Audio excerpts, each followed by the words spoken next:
യുഎസും ഇസ്രായേലും ഞങ്ങളുടെ പൗരന്മാരെ കൊല്ലുന്നുവെന്ന്, ഞങ്ങളുടെ പെൺകുട്ടികളെ കൊല്ലുന്നുവെന്ന്, ആശുപത്രികൾ ആക്രമിക്കുകയെന്ന് യുഎസും ഇസ്രായേലും ഏകപക്ഷീയമായി പിന്മാറി ഇപ്പോൾ വീണ്ടും വെടിനിർത്തലിന് ആവശ്യപ്പെടുകയാണോ? ഇതൊരിക്കലും പ്രായോഗികമല്ലെന്നും അബ്ബാസ് അരക്ചി വ്യക്തമാക്കുന്ന പശ്ചാത്തലം വളരെ പ്രധാനപ്പെട്ട ഒന്നാണ്. ഏതായാലും അയൽരാജ്യങ്ങളെ ഇറാൻ ബോധപൂർവ്വം ആക്രമിച്ചിട്ടില്ല എന്നും ഇറാന്റെ വിദേശകാര്യമന്ത്രി പറയുന്ന പശ്ചാത്തലം കൂടിയുണ്ട്. ഏതായാലും ഇത് വളരെ പ്രധാനപ്പെട്ട ഒന്നായി മാറുകയാണ്. അമേരിക്കയുടെ ആക്രമണവും തിരിച്ചടിയും മൂലം അനുഭവിക്കേണ്ടി വന്ന പ്രതിസന്ധികൾ പ്രസിഡന്റ് പെസഷ്കിയാൻ ആ മേഖലയിൽ ജനങ്ങളോട് ഖേദം പ്രകടിപ്പിച്ചിട്ടുണ്ടെന്നും അരക്ചി പറയുന്ന പശ്ചാത്തലം ഉണ്ടായിട്ടുണ്ട്. ഏതായാലും വെടിനിർത്തലിനുള്ള യാതൊരു സാധ്യതയുമില്ല എന്നാണ് ഈ ഘട്ടത്തിൽ മനസ്സിലാക്കേണ്ടത്. ആക്രമണം അതിന്റെ അതീവ രൂക്ഷതയോടെ തുടരുകയും ചെയ്യുമെന്ന കാര്യത്തിൽ സംശയമില്ല.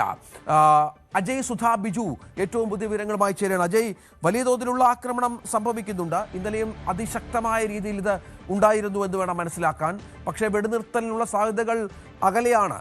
ആരെങ്കിലും ഒരു സമവായ ശ്രമത്തിന് തുണിയുന്നുണ്ടോ? അത് വിജയിക്കാനുള്ള സാധ്യത ഉണ്ടോ? ഇപ്പോഴും മേഖലയിൽ ആക്രമണം അത് രൂക്ഷമായി തന്നെ തുടരുകയാണ്. ഈ പശ്ചാത്തലത്തിൽ ഇപ്പോൾ നിലവിൽ രണ്ടു കൂട്ടരും ഒരു സമാധാന ചർച്ചകൾക്ക് ശ്രമിക്കുന്നില്ല എന്ന് വേണം നമുക്ക് മനസ്സിലാക്കാൻ. കാര്യം ഇപ്പോൾ ഒരു ഇസ്രായേലി മാധ്യമം ട്രംപുമായി നടത്തിയ ഒരു അഭിമുഖത്തിന്റെ വിശദാംശങ്ങൾ പുറത്തുവിട്ടിരുന്നു.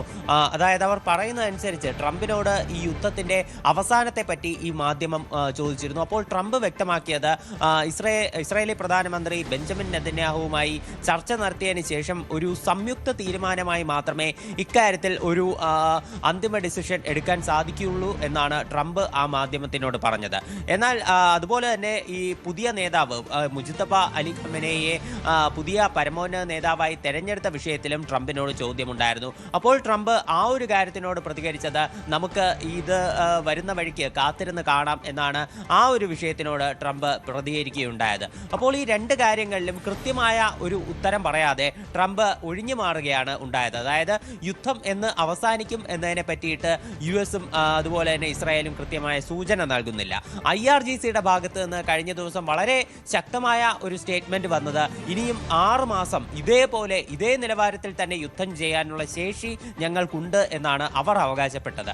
ഞങ്ങളുടെ കയ്യിൽ നിരവധി അഡ്വാൻസ്ഡ് ആയിട്ടുള്ള ദീർഘദൂര മിസൈലുകൾ ഇപ്പോഴും തങ്ങളുടെ പക്കലുണ്ട്. ഇതുവരെ ഉപയോഗിച്ചത് ഫസ്റ്റ് ജനറേഷൻ സെക്കൻഡ് ജനറേഷൻ മിസൈലുകൾ മാത്രമാണ് എന്നുമാണ് IRGC അവകാശപ്പെട്ടത്. ഇപ്പോൾ പുതിയ പരമോന്നത നേതാവായിട്ട് മുജ്തബ ഖമനേയെ തെരഞ്ഞെടുത്തതിന് ശേഷം ഇറാൻ അടുത്ത ഘട്ട ആക്രമണങ്ങൾക്ക് തുടക്കമിട്ടു എന്നുള്ള വിവരങ്ങളും പുറത്തു വരുന്നുണ്ട്. അവരുടെ നാഷണൽ ബ്രോഡ്കാസ്റ്റ് മീഡിയ ഒരു ടെലഗ്രാം പോസ്റ്റ് ഇട്ടതിൽ പുതിയ നേതാവിൻ്റെ അനുഗ്രഹത്തോടെ ആക്രമണങ്ങൾ ഇപ്പോൾ ആദ്യഘട്ട ആക്രമണങ്ങൾക്ക് തുടക്കമായി എന്നാണ് പറയുന്നത്. അതായത് പുതിയ നേതാവിൻ്റെ കീഴിലുള്ള ആദ്യ ആക്രമണം അത് തന്നെയാണ് അവരുടെ നാഷണൽ മീഡിയയും വ്യക്തമാക്കുന്നത്. ഡ്രോണിൻ്റെ അവശിഷ്ടം ഒരു റെസിഡൻഷ്യൽ ബിൽഡിങ്ങിലേക്ക് വീഴുകയും ഈ ബിൽഡിംഗ് തകർന്നാണ് ഇത്തരത്തിൽ 2 പേരുടെ മരണത്തിനും അതുപോലെ 12 പേർക്ക് പരിക്കേൽക്കുന്ന ഒരു സംഭവത്തിനും കാരണമായത്. സൗദിയിൽ ഈ ഇത്തരത്തിൽ ആക്രമണം ശക്തമായതോടെ സൗദിയിലെ ഇപ്പോൾ റിയാദിലുള്ള ആസ്ഥാനത്തുള്ള US എംബസിയിലെ ജീവനക്കാരോട് എത്രയും വേഗം ഇവിടെ ഒഴിഞ്ഞ് തിരിച്ച് US വരണമെന്നാണ് US-ന്റെ ഭാഗത്തു നിന്നുള്ളൊരു നിർദ്ദേശം എന്ന് പറയുന്നത്. അതായത് എമർജൻസി സേവനങ്ങൾ ഒഴിച്ച് മറ്റെല്ലാ നയതന്ത്ര ഉദ്യോഗസ്ഥരോടും കുടുംബത്തോടൊപ്പം US തിരിച്ചെത്തണമെന്നാണ് കർശന നിർദ്ദേശം നൽകിയിട്ടുള്ളത്. അതുപോലെ തന്നെ ഷ്യാബ എണ്ണപ്പാടത്തിന് നേരെയും ആക്രമണം ഉണ്ടായിട്ടുണ്ട്. ഇത് ഒരു മിസൈൽ ആക്രമണമായിരുന്നു. ഇത് കൃത്യമായി ഇന്റർസെപ്റ്റ് ചെയ്ത് നശിപ്പിച്ചതായിട്ടാണ് വിവരം ലഭിക്കുന്നത്. എങ്കിലും സൗദിയിലെ സാഹചര്യവും ഇപ്പോൾ ഒരു ഗുരുതരം തന്നെയാണ്. ഖത്തർ എലിവേറ്റഡ് എമർജൻസി അലേർട്ട് പ്രഖ്യാപിച്ചിട്ടുണ്ട്. എല്ലാവരുടെയും അവിടെയുള്ള എല്ലാ പൗരന്മാരുടെയും മൊബൈൽ ഫോണുകളിലേക്ക് സന്ദേശം ഇതിനോടകം എത്തിയിട്ടുണ്ട്. എല്ലാവരും കെട്ടിടങ്ങൾക്കുള്ളിൽ തന്നെ തുടരണം എന്നാണ് നിർദ്ദേശം. തുറസായ സ്ഥലങ്ങളിലൊന്നും നിൽക്കരുതെന്നും കർശന നിർദ്ദേശം നൽകിയിട്ടുണ്ട്. അപ്പോൾ പുതിയ നേതാവായിട്ട് മുജ്തബ ഖമനേയി തെരഞ്ഞെടുക്കപ്പെട്ടതിന് പിന്നാലെ ഇസ്രായേലിലേക്കും ഗൾഫ് രാജ്യങ്ങളിലേക്കും ആക്രമണം കടുപ്പിക്കുന്ന ഇറാനെയാണ് ഇപ്പോൾ നമുക്ക് കാണാനാകുന്നത്. അജയ്, അയത്തുള്ള അലി ഖമേനിയുടെ പിൻഗാമിയായി ഇന്നലെയാണ് മുജ്തബ ഖമേനിയെ ഇറാനിലെ പുതിയ പരമോന്നത നേതാവായി തെരഞ്ഞെടുത്തത്. അയത്തുള്ള ഖമേനിയുടെ 2ാമത്തെ മകൻ കൂടിയാണ് മുജ്തബ. നമുക്കറിയാം പരമോന്നത നേതാവിനെ തെരഞ്ഞെടുക്കുന്നതിനുള്ള 88 അംഗ സമിതിയാണ് അദ്ദേഹത്തെ പിൻഗാമിയായി പ്രഖ്യാപിച്ചത്. ടെഹ്റാൻ സമയം അർദ്ധരാത്രിയോടെ ഈ സുപ്രധാന പ്രഖ്യാപനം ഉണ്ടാവുകയായിരുന്നു. ഈ പ്രഖ്യാപനത്തോടെ രാജ്യത്തെ എല്ലാ കാര്യങ്ങളിലും അന്തിമ തീരുമാനം കൈക്കൊള്ളുന്നതിനുള്ള അധികാരമാണ് മുജ്തബയ്ക്ക് ലഭിച്ചിരിക്കുന്നത്. പരമോന്നത നേതാവ് എന്ന പദവി ഇറാനിലെ ഏറ്റവും ഉയർന്ന രാഷ്ട്രീയ രാഷ്ട്രീയ മതപരമായ അധികാരമാണ്. എല്ലാ രാഷ്ട്രീയ കാര്യങ്ങളിലും അന്തിമ തീരുമാനം എടുക്കാം. പുതിയ നേതാവിനെ സംബന്ധിച്ച തീരുമാനം വിദഗ്ധ സമിതി എടുത്തിട്ടുണ്ടെന്ന് കഴിഞ്ഞ ദിവസത്തെ റിപ്പോർട്ടുകൾ പുറത്തു വന്നിരുന്നു. അങ്ങനെ തന്നെ ആകുമെന്ന കാര്യം ഉറപ്പായിരുന്നു. നമുക്കറിയാം, മുജ്തബയുമായി ബന്ധപ്പെട്ട ഇസ്രായേലിന്റെ പുതിയ പ്രഖ്യാപനം മുജ്തബയും തീർക്കുമെന്നുള്ളതാണ്. ആര് പരമോന്നത നേതാവായി വന്നാലും ആര് നേതൃത്വത്തിൽ വന്നാലും അവർക്കെതിരെ നടപടി ഉണ്ടാകും. കാത്തിരിക്കൂ എന്നാണ് ഇസ്രായേൽ പറയുന്നത്. മുജ്തബയും ഇപ്പോൾ സുരക്ഷിത കേന്ദ്രത്തിലായിരിക്കുമല്ലോ അജയ്. മുസ്തഫ അതിനുശേഷം നമ്മൾ പബ്ലിക് സ്പേസിലൊന്നും കണ്ടിട്ടില്ല. അങ്ങനെ ഒരു പ്രശ്നം കൂടിയുണ്ട്. ഈ ആക്രമണങ്ങൾക്ക് ശേഷം മുസ്തഫയെ വധിക്കുമെന്ന് ഇസ്രായേൽ ശപഥമെടുത്തിരിക്കുകയാണെന്ന് തോന്നുന്നു. തീർച്ചയായിട്ടും. ഇപ്പോൾ ഇറാൻ അത്തരത്തിൽ തന്നെയാണ് നിലവിലുള്ള പ്രതികരണങ്ങൾ നടത്തിയിട്ടുള്ളത്. അവർ ആരെ പുതിയ നേതാവായി തെരഞ്ഞെടുത്താലും പ്രശ്നമില്ല. പുതിയ നേതൃത്വത്തിലുള്ള ആര് അധികാരത്തിൽ വന്നാലും അവരെയും പൂർണ്ണമായി ഇല്ലാതാക്കി നിലവിലെ ഭരണകൂടത്തെ പുറത്താക്കുകയാണ് തങ്ങളുടെ ലക്ഷ്യമെന്നാണ് ഇസ്രായേലിന്റെ പ്രതിരോധ മന്ത്രാലയം നിലവിൽ ഒരു പ്രസ്താവനയായി അറിയിച്ചിട്ടുള്ളത്. അതേസമയം ട്രംപിന്റെ പ്രതികരണം എന്ന് പറഞ്ഞ് ഫോക്സ് ന്യൂസിന്റെ ഒരു റിപ്പോർട്ടും കൂടി നിലവിൽ പുറത്തു വരുന്നുണ്ട്.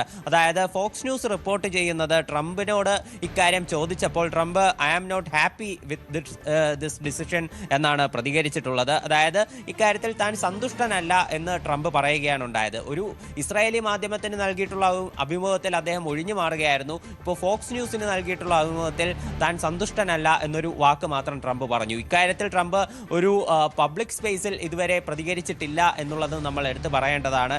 ഈ മാധ്യമങ്ങൾക്ക് നൽകിയിട്ടുള്ള കമന്റുകളിൽ മാത്രമാണ് ഇത്തരത്തിൽ സ്ഥിരീകരണം ഉണ്ടായിട്ടുള്ളത്. ഒരു അദ്ദേഹത്തിൻ്റെ മറ്റ് പ്രതികരണങ്ങളോ ഒന്നും തന്നെ നിലവിൽ നമുക്ക് ഒരിടത്തിൽ ലഭ്യമല്ല. ഇപ്പോൾ അദ്ദേഹം ട്രൂത്ത് സോഷ്യൽ വഴി ഇന്നലെ ഒരു പോസ്റ്റ് ഇട്ടിരുന്നു. അത് ഈ ക്രൂഡ് ഓയിൽ വിലയിലുണ്ടായിട്ടുള്ള വർധനവിനെ കുറിച്ചാണ്. അതായത് ഇപ്പോൾ ഏഷ്യൻ മാർക്കറ്റിൽ ക്രൂഡ് ഓയിൽ വില അത് അനിയന്ത്രിതമായി ഉയർന്നുകൊണ്ടിരിക്കുകയാണ്. കോവിഡ് കാലത്തിന് ശേഷമുണ്ടായ ഏറ്റവും വലിയ വർധനവാണ്. ഏതാണ്ട് 20% മുകളിൽ വർധനവുണ്ടായിട്ടുണ്ട്. ഇപ്പോൾ 100 ബാരലിന് മുകളിൽ ഈ പുതിയ ക്രൂഡ് ഓയിലിൻ്റെ വില ഉയർന്നിട്ടുണ്ട് എന്നാണ് നമുക്ക് പുതിയ വിവരങ്ങൾ നോക്കുകയാണെങ്കിൽ മനസ്സിലാക്കാൻ സാധിക്കുന്നത്. ഇത് വളരെ വലിയൊരു വർധനവാണ്. $108.77 നിലവിൽ ക്രൂഡ് ഓയിലിൻ്റെ വില. ഇത് ഈയൊരു വില വർധനവിൽ ട്രംപ് പ്രതികരിച്ചതെന്ന് പറഞ്ഞാൽ ഇപ്പോൾ നിലവിലുള്ള സാഹചര്യത്തിൽ ഉള്ള ഒരു വർധനവ് മാത്രമാണിത്. ഈ ഇറാനുമായിട്ടുള്ള ഈ സംഘർഷം അത് അവസാനിക്കുന്നതോടെ ക്രൂഡ് ഓയിൽ വിലയും താഴേക്ക് വരും. ഈയൊരു വില എന്ന് പറയുന്നത് അമേരിക്കയുടെയും ലോകത്തിൻ്റെയും ശാന്തിക്കും സമാധാനത്തിനുമായി നൽകേണ്ടി വരുന്ന ചെറിയൊരു വില മാത്രമാണ്. അല്ലാത്ത തരത്തിൽ ചിന്തിക്കുന്നവരെല്ലാവരും മണ്ടന്മാരാണ് എന്നും ട്രംപ് ട്രൂത്ത് സോഷ്യൽ ഇട്ടിട്ടുള്ള ഈ പോസ്റ്റിൽ പറയുന്നുണ്ട്. തീർച്ചയായും തിരിച്ചു വരാം അജയ്, തുടരുക. ഇതിനിടെ ഇറാൻ ആക്രമണങ്ങളിൽ സൗദി അറേബ്യയിലും കുവൈറ്റിലും UAE-യിലുമായി 5 പേർ കൊല്ലപ്പെട്ടു എന്നുള്ള വിവരം കൂടി ഈ ഘട്ടത്തിൽ പുറത്തു വരുന്നുണ്ട്. സൗദിയിലെ അൽ ഖർജ് പട്ടണത്തിൽ മിസൈൽ ഭാഗം വീണാണ് ഇത്തരത്തിൽ 2 പേർ മരിച്ചിരിക്കുന്നത്. ഒരു ഇന്ത്യക്കാരനും ബംഗ്ലാദേശ് പൗരനും ഇത്തരത്തിൽ മരണപ്പെട്ടു എന്നാണ് വിവരം. 12ഓളം ആളുകൾക്ക് പരിക്കേറ്റ പശ്ചാത്തലം കൂടിയുണ്ട്. ശുചീകരണ ജോലികൾ ചെയ്യുന്ന കമ്പനിക്ക് മേലാണ് മിസൈൽ ഭാഗം വീണത്. അൽ ഖർജിലെ റഡാർ സംവിധാനം ലക്ഷ്യമിട്ടായിരുന്നു ആക്രമണം. കുവൈറ്റിൽ 2 സുരക്ഷാ ഉദ്യോഗസ്ഥരും ദുബായിൽ കാറിന് മുകളിൽ മിസൈൽ ഭാഗങ്ങൾ പതിച്ച് പാകിസ്ഥാൻ സ്വദേശിയായ ഡ്രൈവറും മരിച്ചത് നേരത്തെ റിപ്പോർട്ട് ചെയ്യപ്പെട്ടിരുന്നു. ബഹ്റൈനിലെ കുടിവെള്ള ശുദ്ധീകരണ പ്ലാന്റിന് നേരെയും ആക്രമണം ഉണ്ടാകുന്ന വിവരങ്ങൾ കൂടി പുറത്തു വരുന്നുണ്ട്. നമുക്കറിയാം, ഈ ഗൾഫ് മേഖല എന്ന് വലിയ ആശങ്ക ഉണ്ടാക്കുന്ന ഒന്നാണ് ഈ കുടിവെള്ള ശുദ്ധീകരണ പ്ലാന്റ് എന്ന് പറഞ്ഞാൽ. ഈ കടലിൽ നിന്നും മറ്റും കുടിവെള്ളം ശുദ്ധീകരിക്കുന്നതാണ്. നമുക്കറിയാം, ഗൾഫ് മേഖലയൊക്കെ വെള്ളത്തിന് പ്രധാനമായും ആശ്രയിക്കുന്നത് ഇത്തരം ശുദ്ധീകരണ പ്ലാന്റുകളെയാണ്. കടൽ വെള്ളം ശുദ്ധീകരിച്ചാണ് അവിടുത്തെ അടിസ്ഥാന സൗകര്യങ്ങൾ നിറവേറ്റുന്നത്.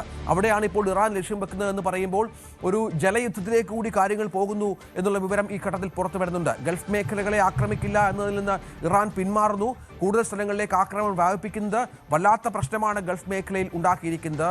ഇതിനിടയിൽ നിരവധി ആളുകൾ മിഡിൽ ഈസ്റ്റ് രാജ്യങ്ങളിൽ നിന്ന്, ഗൾഫ് രാജ്യങ്ങളിൽ നിന്ന് മറ്റും ഇന്ത്യയിലേക്കും മറ്റും മടങ്ങിയെത്തുന്നു എന്ന വിവരം കൂടി ഈ ഘട്ടത്തിൽ പുറത്തു വരുന്ന പശ്ചാത്തലം കൂടിയുണ്ട്. പലരും തിരിച്ചെത്താൻ ശ്രമിക്കുന്നുണ്ട്. ഭീതിയുണ്ട് അവിടെ എന്ന കാര്യത്തിൽ സംശയമില്ല.